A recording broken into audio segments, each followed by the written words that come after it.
Hi everyone, welcome back. So today we are in the car. I'm here with Jeremy. Hello. We are going to London. We're going to go to King's Fertility first at the moment, and we're going to do a blood sample, which is basically for them to create a probe to test for Ellis van Creveld. So I've talked about this in previous videos, but we're finally going to do that. And I'm also going to go for an ultrasound. I think it's an internal one, and they're going to do the embryo count. Follicle count to see how many follicles are in my ovaries, basically. So we're doing those two things today, which is funny because when we started this way back when I started vlogging this in August, I think August when I first started vlogging, I was like, okay, so we'll be doing all this in September and then we'll be like off travelling by October. Well, actually we're only just starting now, kind of middle of September. So timing has been a lot longer than we thought it would be. But we are in the car heading to King's, so I'll kind of update you when we're there and what happens there. So let's get going. Okay, so we have arrived and somehow found parking that I was able to squeeze into because we're in quite a small car, so we were able to kind of like manoeuvre in. So we've parked up and paid for 2 hours. It's now about 11:15. Our appointment's at 12. So I've now got 45 minutes to go to the toilet because we've been drinking water all morning because apparently you need lots of water to be able to get a good blood test, like a blood sample. And obviously find where we're going as well. So we're here super early, which is great. We've just paid for parking. I'm gonna go in. So I'll let you know, I'll give you an update when we're out of here, basically, when we come out and let you know how it goes. But yeah, we're here.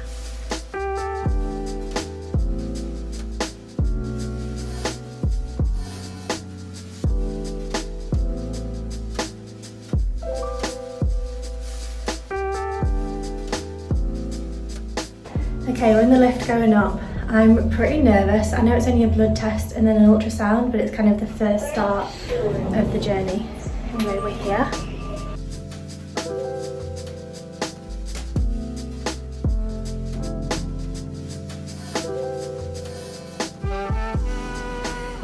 Jeremy got himself a hot chocolate because he said if he's spending 5k on this shit, he's going to make it worthwhile.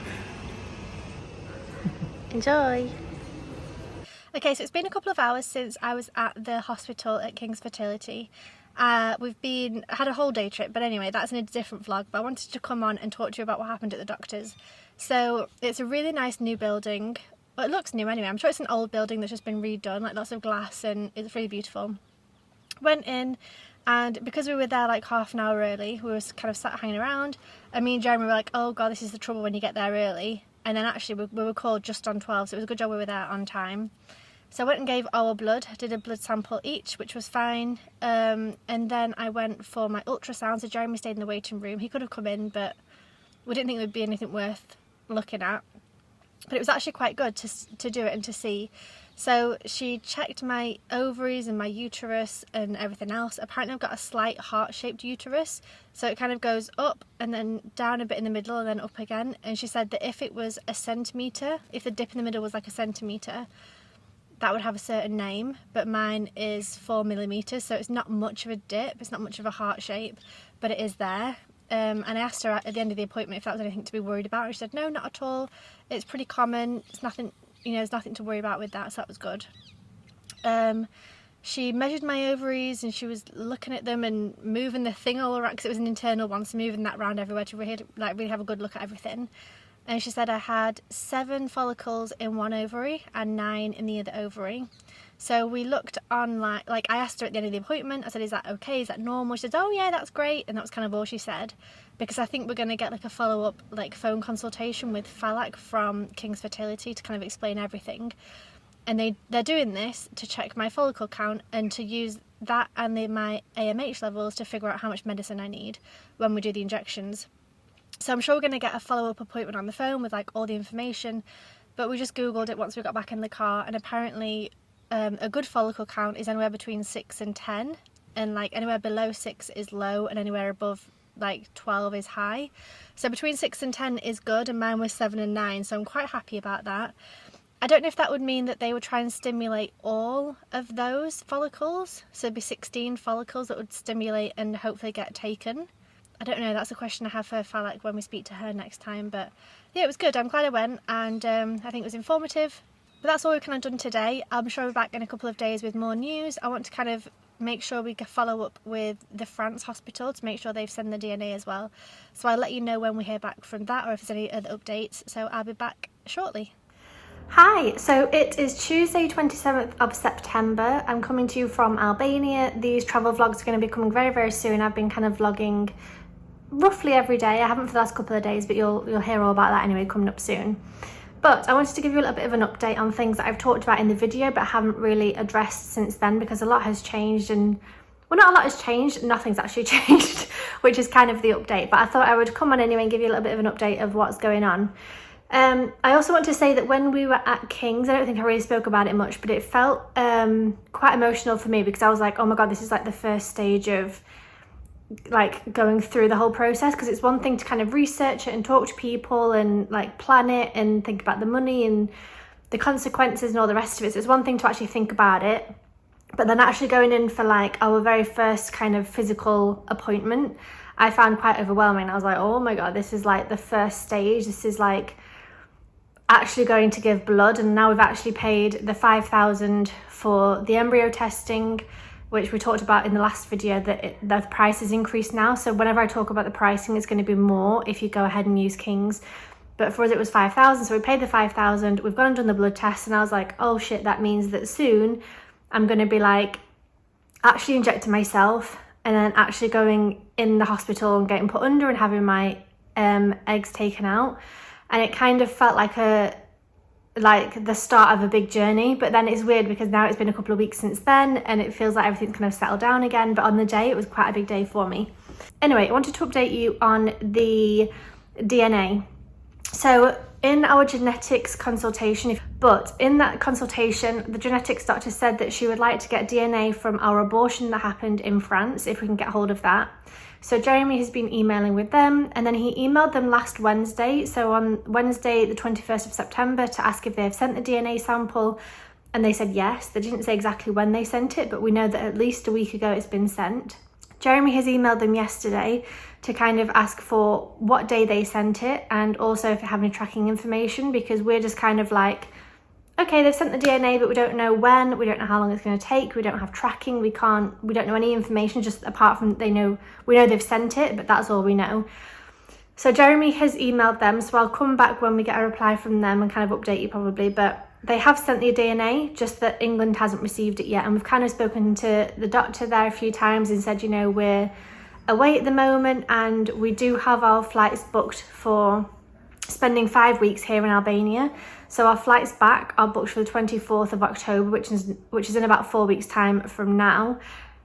But I'm going to come to that in a second. So we're kind of saying to Falak, you know, the doctor, like, well, we need to know what's going on because we might have to stay a little bit longer in Albania or change our flights, or we're not quite sure what we're doing yet. So it's all a little bit up in the air, and it's all taking so much longer than we thought it would. Like I said at the beginning, we thought, you know, okay, we'll talk to them in August, get it done in September, go off traveling in October.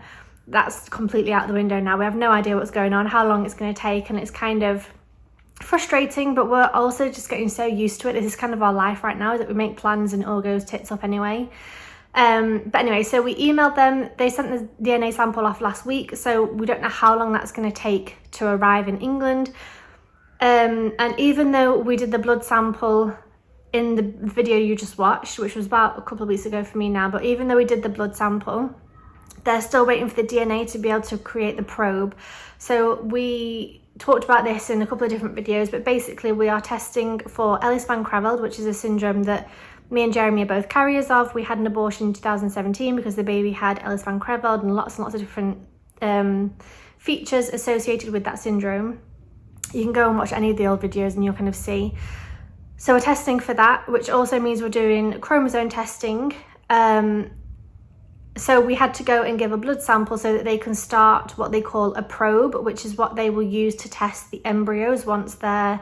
So they'll take my eggs out, fertilise them with Jeremy's sperm, let them grow for 5 days, take some cells and test those cells. And this is called the probe that they're going to create using our blood samples, the DNA from the baby, create a probe so then they can test the embryos to see if they're affected or not, basically. And even though we did the blood samples, they need to wait for the DNA from the abortion to be with them to be able to use both sets of information to be able to create the probe.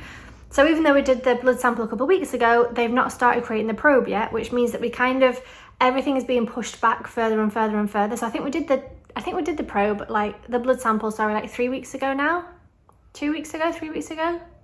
And they've still not started, which is fine. It's not their fault, but it also just means that our plans of like, okay, we'll go to Albania for 5 weeks, we might have to stay a little bit longer because they've not even started creating the probe yet. And then I emailed our doctor to kind of ask about it and say, okay, well, would it be 4 to 6 weeks from when they receive the DNA, which she said yes, but she said it will take 6 to 8 weeks. So previously they said 4 to 6 weeks, now they're saying 6 to 8 weeks.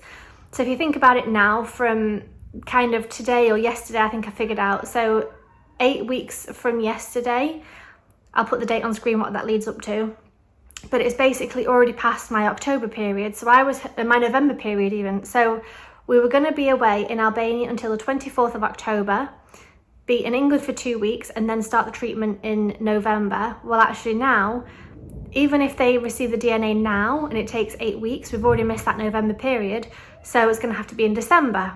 So it's just everything's being pushed back. Like every time we do something, it's pushed back an extra month or an extra couple of weeks, which means that we might now stay in Albania for longer, maybe another 4 or 5 weeks, or we might go somewhere else. We really have not figured this out yet because we still have no idea.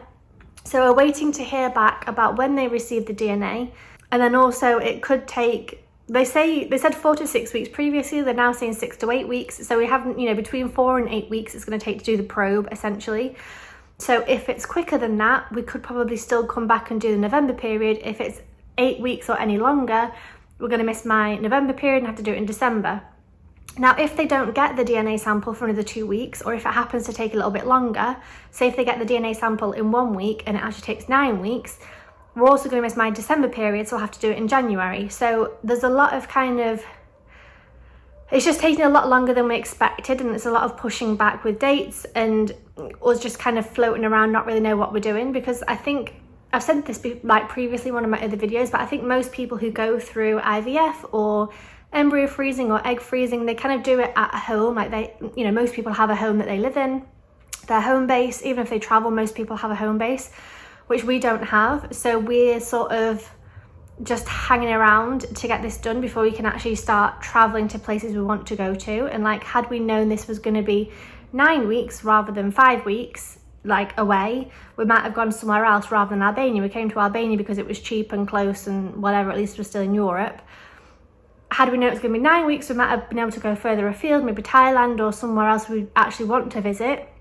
So it's all kind of, it's just a little bit up in the air as to like when things are going to happen and what's going on. I mean, obviously we're happy to be here in Albania, we're happy to be traveling, we're grateful for everything, but it's just a little bit frustrating that like you sort of make a plan and then it, you can't really do what you think you're going to be doing because actually things take longer. And so yeah, so we're kind of a little bit in limbo. So we're waiting to hear back from when they receive the DNA and then also once they finish with the probe. But I'm pretty sure we're going to have to stay away for another 4 weeks because I think we're going to miss my November period. So I think it'll be in December or possibly even January. So that's the kind of update for now.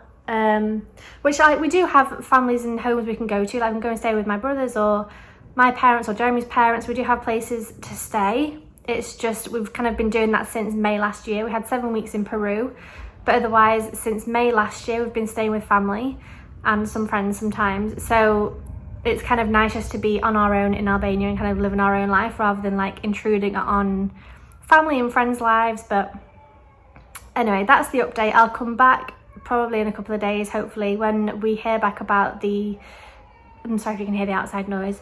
When we hear about the DNA and if it, like when it was sent, if we have a tracking number, when it's received, all that kind of good stuff, I'll update you. And I'll try and have this video as kind of like a big update. And then I guess the next thing you'll hear from me will be then when we're actually doing the treatment. But that's it for now. We'll be back in a couple of days, hopefully, and give you some more updates. Hi everyone, so it's been a couple of days and I kind of thought I'd give you a bit of an update as to what's been going on. So we've been back and forth with the French hospital about if they'd sent the DNA and when they'd sent it and all this sort of stuff, and also the place in London asking if they'd received it yet, and they kept saying no. So me and Jeremy were like, do you know what? we've already missed our November period, we're probably going to miss December, and it'll probably have to be in January. So rather than doing that, why don't we just go off travelling somewhere we actually want to be? Because we're in Albania because it's cheap and because it's in Europe, basically. But if we're going to have to do it in January, we may as well go away for November, December and have 2 months away. And then maybe even January and then come back in February to do it. So we get 3 months away, we can go off and enjoy ourselves and then come back and it'll be ready. So I messaged Apricity this morning saying, or maybe yesterday, I think it was this morning, saying like, okay, so we've been waiting for a while now. Obviously they've not got the DNA yet. If it takes 2 months, that's going to lead us up until December. So I've already missed those 2 periods. So we're going to delay it an extra month and probably do it in February. So we will start thinking about going to India or Thailand or where we're going to go, looking at flights and thinking about this whole thing. And then they got back to me today saying that the London lab received the DNA last week and they've started working on the probe and it should be ready by the end of this month. So I'm glad that we finally got that news, but it would have been nice if they'd told us that last week when they actually received the DNA, so we didn't just spend an extra week kind of like worrying about it and thinking about it and kind of changing our plans. So I was going to come on and tell you like, okay, screw this, we're going to India. But then actually we're not. So that's why I kind of waited to be able to give you this update to hear back from them. So they received the DNA last week.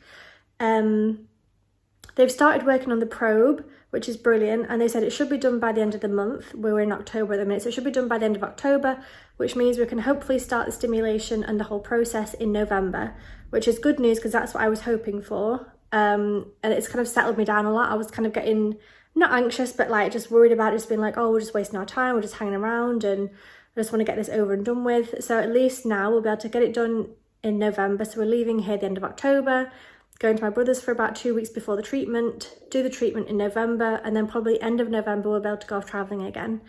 So yeah, that's the update, which is good news. It's what I wanted to happen, honestly, and it also saves us money in terms of flights and travel and all that kind of thing.